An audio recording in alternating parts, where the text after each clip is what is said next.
Good afternoon. This is Diana Kolesnik on UATV English, breaking hard truths in easy terms for the whole free world, directly from Ukraine. Ukraine receives a lot of weapons from our partners, but under one condition. Western weapons will not be used for strikes on the territory of Russia. You know, from the point of view of our partners, this is an absolutely rational demand. But from the point of view of Ukraine and the wars and the fights in general, not so much. Now I would like to quote a well-known historian who always supports Ukraine, Timothy Snyder. This war has brought an entirely new theory of what a defense war means. Fighting only on one's own territory. This does not correspond to international law and has never made any sense. It is a bit like rooting for a basketball team and believing it should play without ever taking the ball past half court. Or rooting for a boxer by claiming he is not allowed to throw a punch after his opponent does.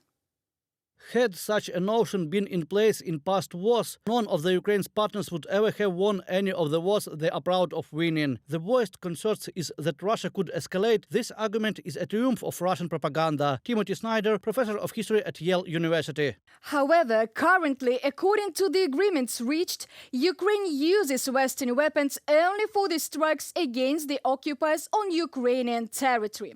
However, this does not prevent us from hitting Russia with the weapons of our own production.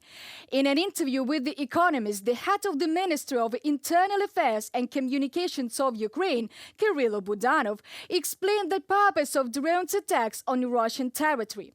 As part of a defensive war, Ukraine exercises its legal right to strike enemy territory. Russia was the first to start and continues to wage an air war and is now reaping its consequences. Ukraine abides by international law and does not attack the civilian population of the Russian Federation. One of the main goals of drone attacks is to wear out the Russian air defense system.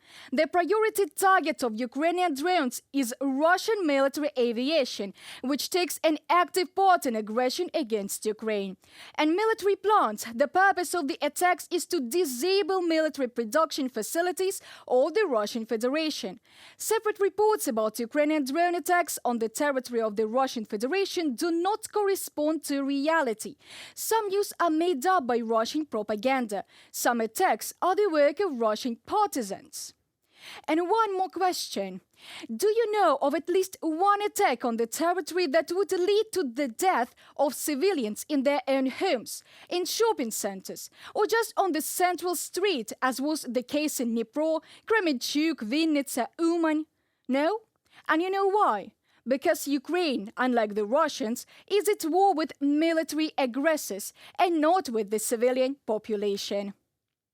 And this destruction of the civilian population in both occupied and unoccupied territory brings us to today's second topic, the genocide of Ukrainians. The Russians have been doing this for centuries and did everything possible to destroy the Ukrainians. If you are interested, just find out how many laws and decrees banning the Ukrainian language were issued in the Russian Empire. And in the Soviet Union, there was the Holodomor, the killing of our intelligentsia in the post-war years. Moscow continues to destroy everything that's Ukrainian even now. Russian aggression is another step in the long-term Kremlin strategy. But today, the UN International Court of Justice resumed hearings on Ukraine's lawsuit against Russia regarding the violations of the Convention on the Prevention and Punishment of the Crime of Genocide. In order to create grounds for war, Russia deliberately spread false claims about alleged acts of genocide against Russians and the Russian-speaking population in the Luhansk and Donetsk regions. But if you ask how Russian-speaking people appeared in Donbass, you will be surprised. It turns out that at the end of the 19th century, these were Ukrainian lands with German, English, and Dutch engineers, where industry was developed. However, 2 world wars and the Kremlin strategy for the Russification of these territories led to the fact that already in the second half of the 20th century, mostly Russian-speaking immigrants from the Eastern western Russian territories lived there. By the way, already residents of distant territories are going to Mariupol instead of city residents. On the contrary, Ukrainians from the occupied territories are resettled to the most distant territories in order for Russians to call captured territories their own in the future.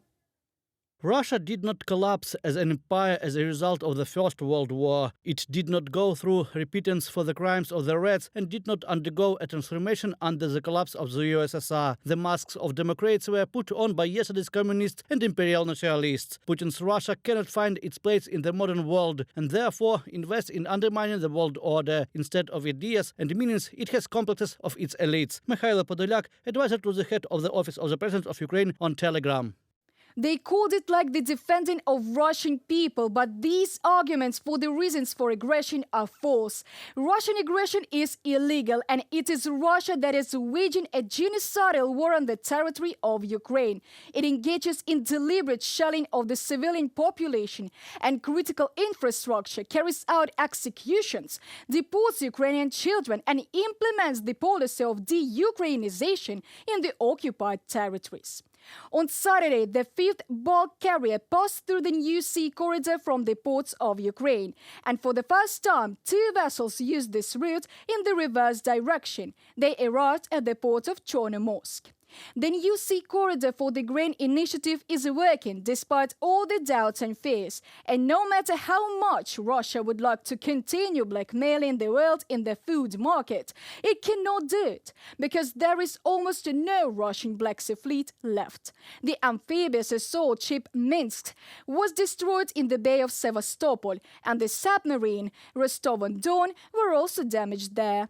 Two more ships were hit by Ukrainian drones on Friday. Because of this, 3 ships were transferred to the Sea of Azov, as if the armed forces of Ukraine will not get them there. This is how soldiers without large ships and fleet destroyed the great Russian fleet. It turns out that it is not that big. The arrival of Turkish bulk carriers in Chornomorsk proves that they are ready to use the new sea corridor for trade and not only for the evacuation of ships from Ukraine.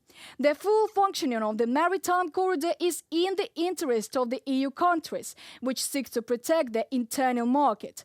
The future prospects of Black Sea shipping depend on the ability to protect Ukrainian port infrastructure and ships from Russian attacks, so Ukraine's partners should invest in their defense. That's why Ukraine remains faithful to its obligations to importers and continues to implement the grain initiative, even without the Russian Federation.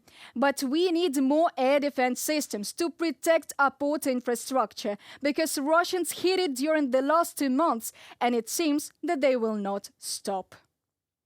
It was Diana Kolesnik on UATV English, hoping to give you the hard truth in easy enough terms on a daily wrap-up today.